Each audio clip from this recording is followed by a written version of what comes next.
Hi guys, I want to give you today a review of the Guns N' Roses concert that was last night in Prague.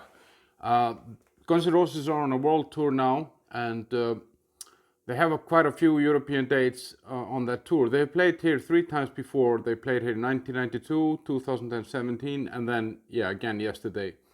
And I saw them here actually in 2017 as well, and this I think was my sixth concert with Guns N' Roses. So at the end, I'll tell you kind of the pros and cons of the concert and my recommendation as if you should see them or not, and a little story about when I met Slash in 2017 before, when they were playing here. I met him randomly. It was a very interesting encounter. Now, I mean, this band for me is a very kind of a important band in my, let's say, teenage years. You know, I was 15 when Welcome to the Jungle or Appetite for Destruction came out or became big. Actually, it came out the year before. So, I mean, this was one of the bands. When the band broke up, I was like, shit, I'm never gonna see Guns N' Roses. And luckily, I have managed to see them. I saw them once when Axl Rose was just running the show by himself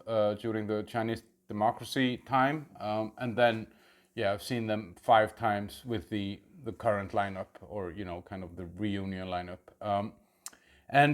They played in an airfield here called Letnani. It's an old military airport. It's still used, and it hosts up to 70,000 people. And the warm-up was Gary Clark Jr., and then there was another band before him. I actually don't really remember because I didn't come that early. I will put that in the comment actually. I'll put the set list from Guns N' Roses into the comments as well, so you can see that below. It wasn't full, and I was a little bit surprised. But on the other hand, I don't know if you saw my Whitesnake review from a few days ago, but what is happening, or what seems to be happening now, is that a lot of those gigs that are going on right now are kind of honoring older dates that were postponed because of COVID. And the concert promoters here, they offered people a refund, and I think a lot of people took the refund because probably a lot of people also thought that there will never be concerts again. And so I have a feeling that a lot of people that got refund, they didn't buy tickets again. And I kept my ticket. I mean, that was an option as well. I kept all my tickets, and that's why I had Whitesnake on Tuesday. I had Guns N' Roses yesterday. I have Iron Maiden on Monday. I have Metallica on Wednesday, and then I think on Friday I'm seeing Saxon and a lot of other bands in the festival. So it means that the program is now for the summer here is jam packed. There is a concert every week, 2-3 concerts, because all these kind of previous days are kind of been packed into one season. And I think it was super warm. Also, it was like 35 degrees, sunshine. So maybe that put some people off. So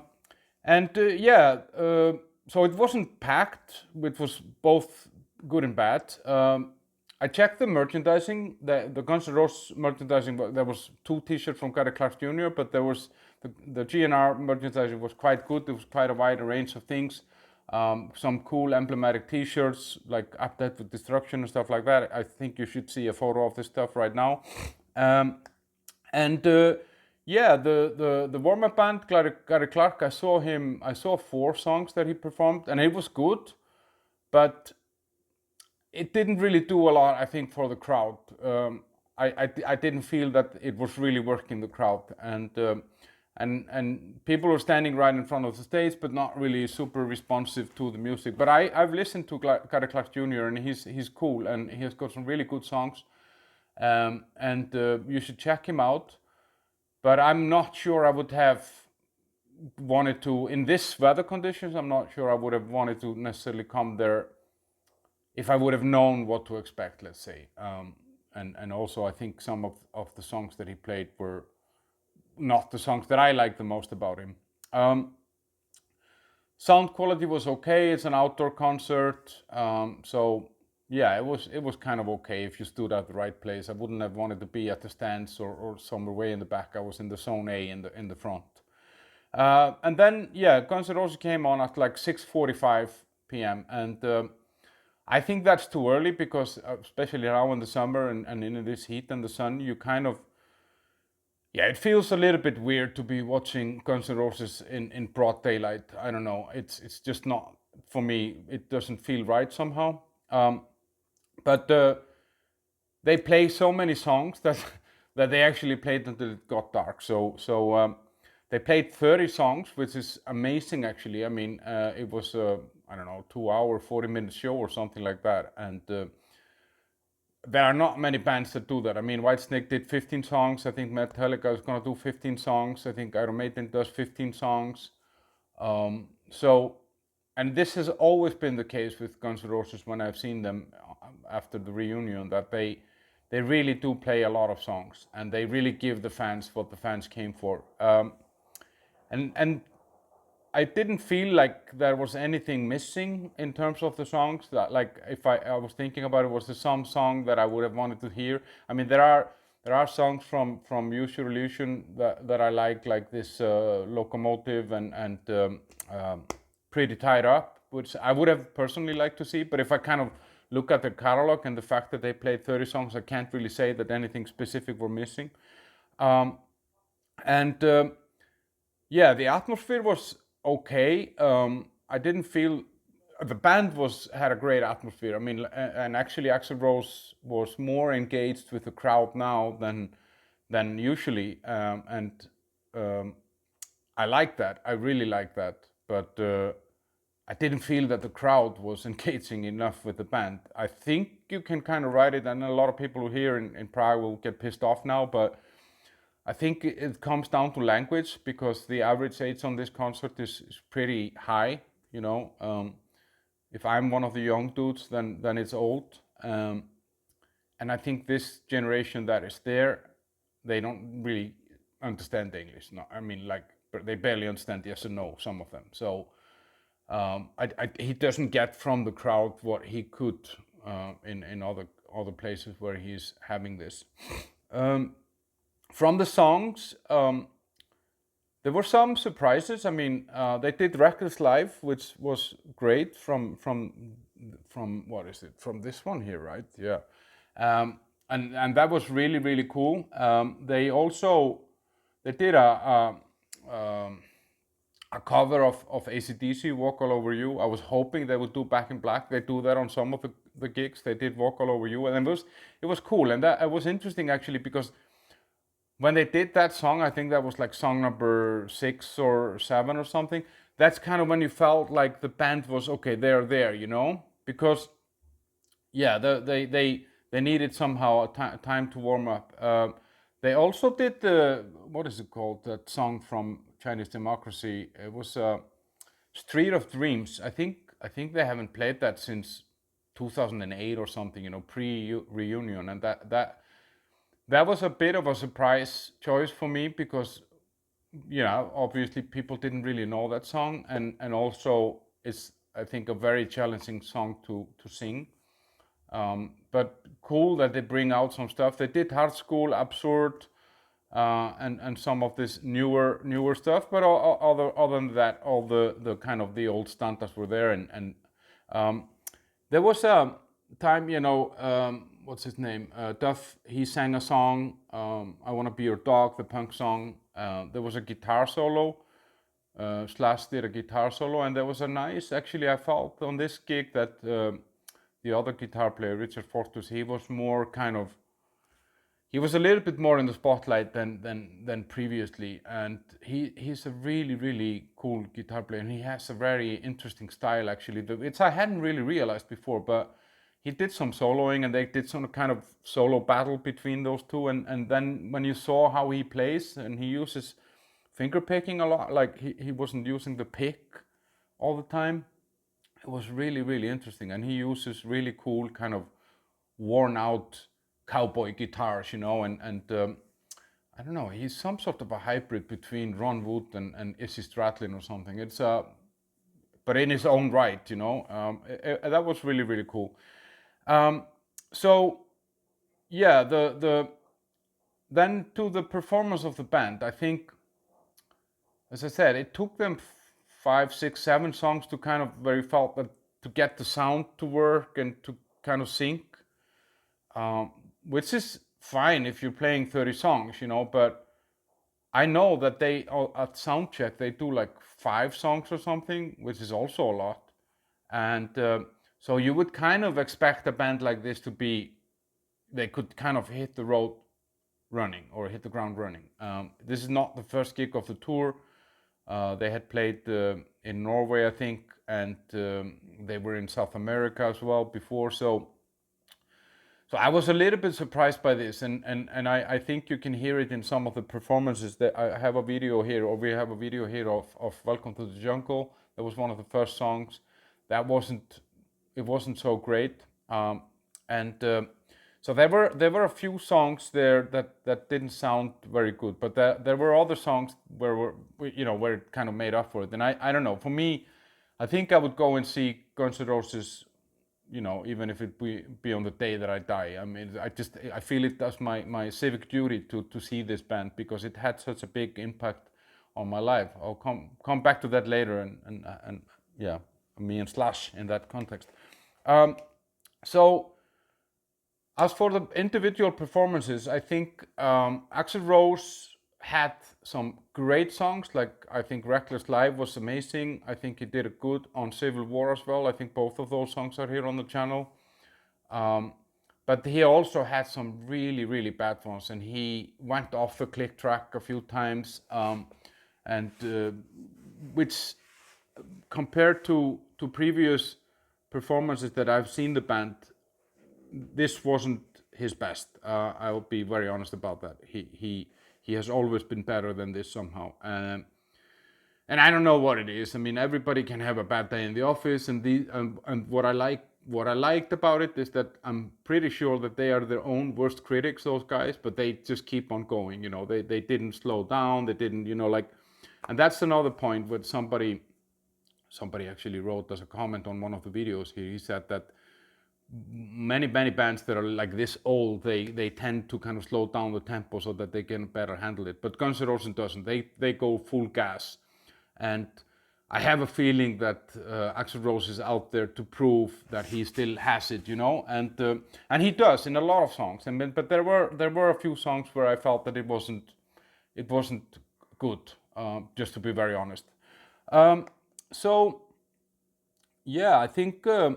As for the stage and the show and stuff like that, it doesn't really add. But on the other end, do we want that with Guns N' Roses? I'm not sure, because I mean, my first memory of seeing them live, I saw this live at the Ritz in New York or something. I watched that a million times on VHS back in the days, and it was just pure kind of rock and roll rawness on stage. There wasn't fireworks, there wasn't any of the other stuff, and I don't think that they were ever that band. So, they had some visuals, like it was raining during November Rain. There was a train when Night Train was played and stuff like that. But other than that, it was very much just, two big screens on the side, one in the middle, and then, pictures of the band members playing, or videos of them playing. And I'm not sure I would actually think that they should add too much to this, because their music was never really about that. It was always about just kind of pure rock and roll.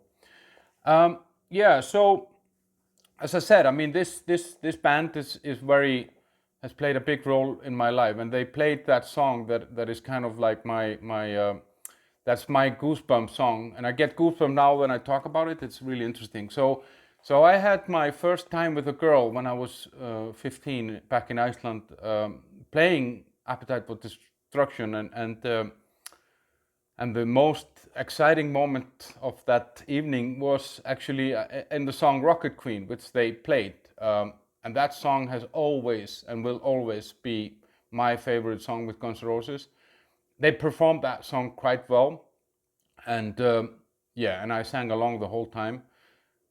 The funny thing is that when they were here in 2017, I actually met Slash in a steakhouse just by coincidence. We hadn't made an appointment to meet each other, but we kind of bumped into each other, and I started chatting with him, and I kind of went into a blackout because it's not every day that you meet someone like Slash just and start chatting, and he was super nice and friendly, and I told him I told him this story about how I had lost my virginity to Rocket Queen, and he found that very funny, and we shook hands, and I remember, it was this is the hand that shook Slash's hand.